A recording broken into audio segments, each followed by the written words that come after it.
So, as y'all might not have known, at one time I was in River Park Mental Health Hospital in Huntington, West Virginia, and I am here to tell you that some of the shit that I have seen inside that hospital. Okay, check this out. I was there for, I think it was 10 or 12 days. Might have been 2 week hold. I could be wrong. I could be right. I'm not sure. It's been a long time. I and I was advised by many people not to record this video.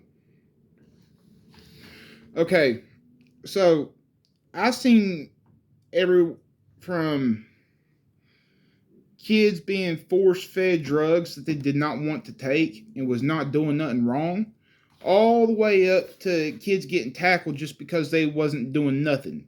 They was literally just writing, they was drawing, they were doing something.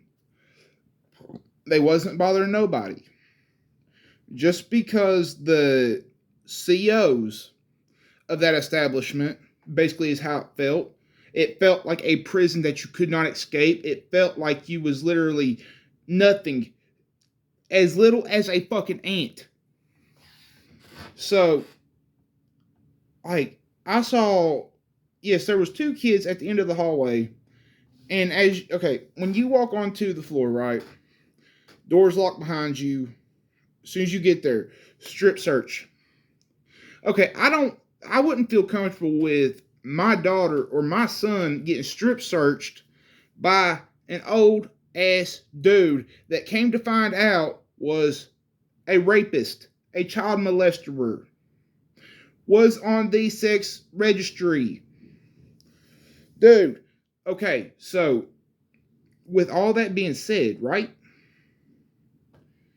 It when you're in places like that, it makes you feel like nobody cares. It makes you feel worse than what you did before you got there. I understand there is some kids that actually need to be locked up because they are a harm to themselves or others. But in my situation, I was neither. Just because I told the fucking doctor that literally they get paid per prescription that they write out, that's why I got there. They said that I was off the rails. Which I don't know if y'all seen, but I posted a YouTube short talking about I've been a rebel since day one. But what people don't understand with mental hospitals is, yeah, they're there in times whenever people are serious about harming themselves, harming others. But what about all the kids that literally are acting out because they got shit going on at home? I mean, it's insane because kids, their their brain works different than what grown-ups brains operate. Grown-ups are worried about bills, food, clothing, housing. Like that's their main, what they're mainly worried about. Car payment. I mean, shit, it's ordinary life stuff. But with kids, they see like their parents are over there, one's going like this, rah, rah, rah. The other one's going rah, rah, rah. Then they're both going rah, rah, rah, rah, rah. And all you hear is this, and the kid's right in the middle, right here. Just rah, rah, rah, rah, rah. And the kid is over there thinking like they did something wrong. I remember there was a couple times in my childhood whenever I felt that same way, but it was with my mom and my grandma. You know what I'm saying? There was plenty of times my papa came in and said, "Hey, hey Scooter," because my papa always called me Scooter. I could make a whole nother video on that. But basically, why my grandfather called me Scooter was because I didn't like walking down the steps. I fell down the steps a lot as a kid, but he also said that he was going to buy me a football helmet because, you know. But I turned out okay without a football helmet. But moving on. But it there was plenty of times where my papa he literally came in and said, "Hey Scooter, why don't we go watch Walker Texas Ranger?" Meanwhile, my mom and my grandma's upstairs literally bitching and complaining, trying to, basically what they're trying to do is, what they were trying to do is see who has the bigger ego. You know what I'm saying? Mother and daughters fight. Mother and son's gonna fight. But me and my mom has never got to a point to where at the end of the day we don't come back together and she's still my mom at the end of the day. You know, it's, but I'm getting way off topic here. This is what happens when I just hit the record button and just start talking. But, you know, I've seen kids at mental hospitals literally, their parents drop them off there and never come back to pick them up. I've seen kids, well, you know, kids, 16-year-olds, 17-year-olds. You know, literally, this one chick, she just had a kid. Her parents dropped her and her kid off there and never came back to get them. Do you know how bad that would make a kid feel? Could you imagine how big of a piece of shit your parent has to be to do that shit to you? Dude, like, my dad, my sperm donor, does not give a fuck about me. One of the reasons is because I'm just like him.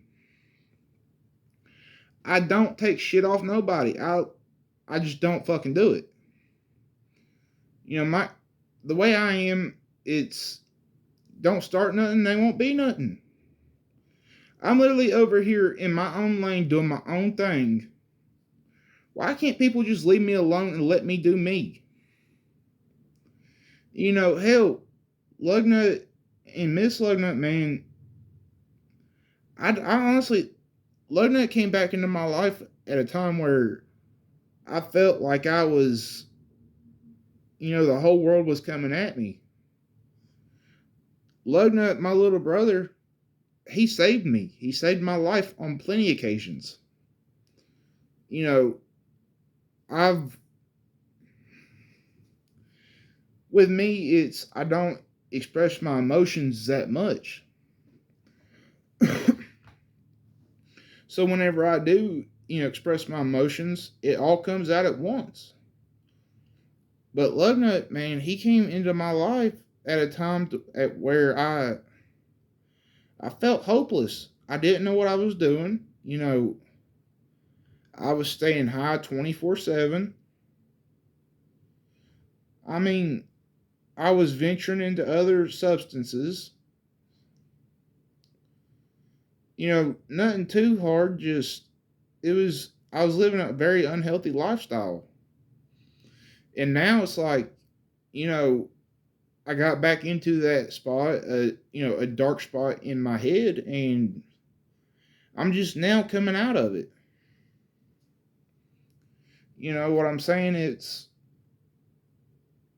But it's insane to think that, you know, I lost a friend that, well, so-called friend, you know, somebody that I've hung out with and shit ever since I was 10, 11 years old. You know, and then I lost that some bitch and fucking I gained a lug nut. You know, and lug nut, that's my brother. Like, he could call me in the middle of the night while I'm in fucking bed with a supermodel, telling me, like, hey, Bubba, I need you. I don't give a fuck what I'm doing. I'm going I'm going to go help my little brother. And, you know, the reason why he's my little brother is because even though he's a year older than I am, that's still my little brother, man. I will take up for that kid every fucking chance that I have to.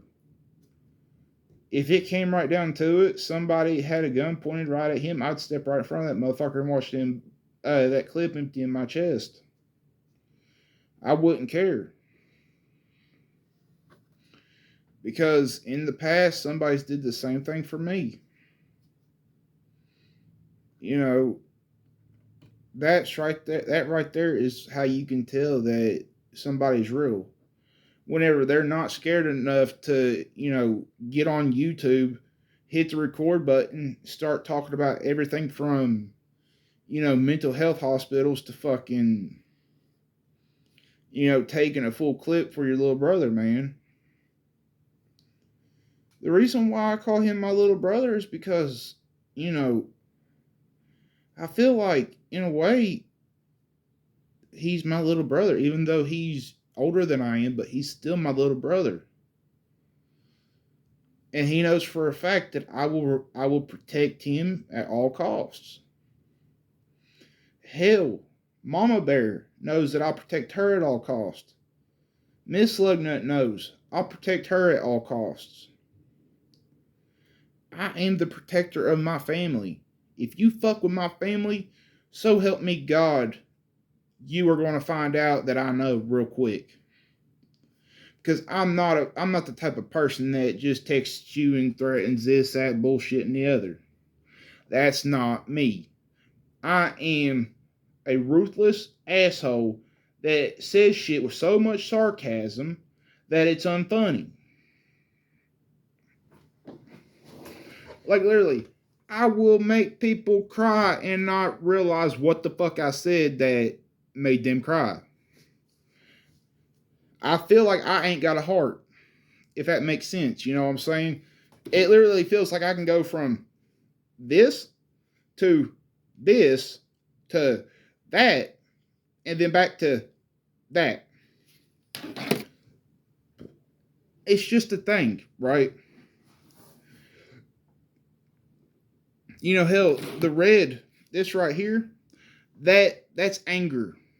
This right here, that's sad. You know what I'm saying? Ooh, I like the way that this shirt pops in that blue light. Kind of acts like a black light. This right here, this is go mode. And this right here is just regular, normal, everyday bear. But man, honestly, like, my little brother, man, he means everything to me.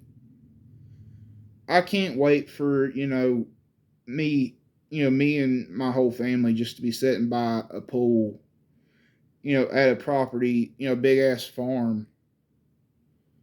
Just have all my family sitting around the pool and just chilling.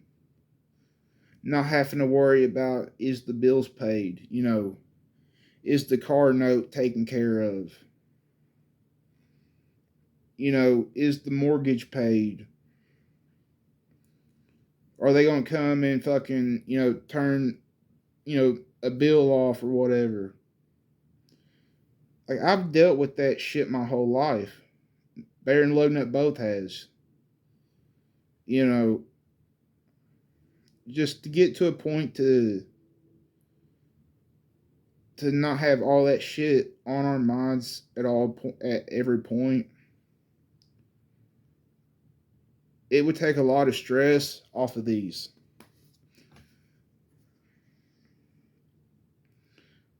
Like, whenever me and my family pulls up, I want people to be like, man, they worked their asses off to get where they're at. They went from, dealing with, drug addicted parents, alcoholic parents, and shit like that to, to what they are today. It's gotten to a point to, I just want to be able to make that happen. Make it happen to where me and my family can sit around that pool at the big farm that, I just paid for, or me and Lugnut just paid for. Start any and every company we've ever wanted to start. Live the American dream.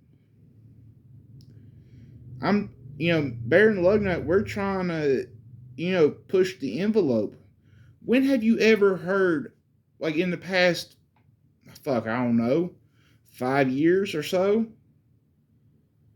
When have you ever heard of a fucking YouTuber coming up that just shot up out of nowhere?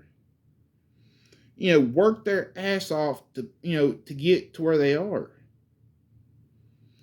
Bear and Lugnut, that's what we're trying to do.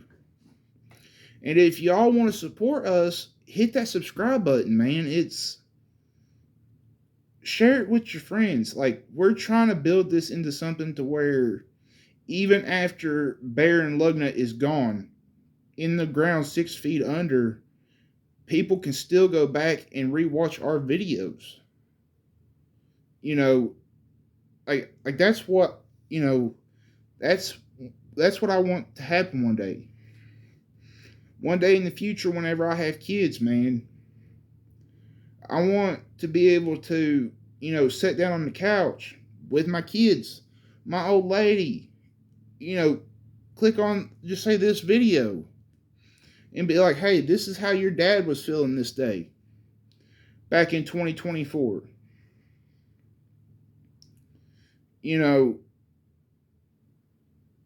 I want to be able to leave something for after I'm dead and gone, so where Baron Lugnut's name will live on forever. And I think we can do that. I really do. But it's going to take the support of y'all. If y'all want to help us go down in history as being one of the biggest YouTubers ever, hit that subscribe button. Hit the like button. Let's get on the good side of the algorithm. Let's actually try to make this thing grow. Tell your friends about it. Tell your family about it. Call up that one uncle you ain't talked to in a while. Be like, hey, man, I know we ain't talked in a while. How are you doing? Hell, maybe just by doing that and letting them know about, these YouTubers that's coming up, maybe you can rekindle that fucking relationship with that uncle, that aunt, that, whoever, And that'd mean a lot to me, too. Just knowing that I helped somebody rekindle a relationship that didn't exist before. But guys, on the other hand, just parents, before you put your kids in a mental hospital, check on your kid. Just be like, hey, what is bothering you? Just don't jump to the conclusion of just slinging them in a fucking mental hospital and just forgetting about them. Hell, walk up to your kid sometime, just smack them. Just not hard, just like, hey, I love you. Like, it's not that hard. Just walk up to your kid, just give him a little tap on the back of the head and be like, hey, I love you, kid. I'm not trying to sit here and turn this into a sermon or nothing, because Lord knows that I am the furthest thing from a Christian. If anything, I'm trying to have a walk with Jesus. But to this point, it's not working. It's not my time to have that walk with Jesus. I mean, yeah, at some point, everybody has to have a walk with him, but I don't feel like it's my time right now. I feel like there's a lot of lessons the good Lord above still wants me to learn before I have that walk with him. I mean, hell, some of the strongest people I know are, ex-drug addicts, ex-drug dealers, hell, ex-prostitutes, shit like that. That's some of the most strongest people I ever seen. Because whenever they do go to rehab and they do come out, they are very fucking strong. Trust me. Like, not only are they mentally strong because look at what they just beat, but look at where they are now. And for everyone that is either an ex-drug addict or something along those lines, just know, man, if your friends from that friend group that you was doing drugs with and shit ever hit you up, just say, no, I'm good. I don't need you in my life if you're not sober. Hell, I had somebody the other day hit me up and said, somebody from a friend group that I was hanging out with that was doing drugs and shit. They said, man, why don't you come out and hang out with us? You never come out and hang with us no more. I asked him, I said, hey, are you sober? He said, no, we're getting fucked up tonight. I said, no, I'm good. I don't need that in my life. But guys, on that hand, I have wasted about 20 minutes of y'all's life.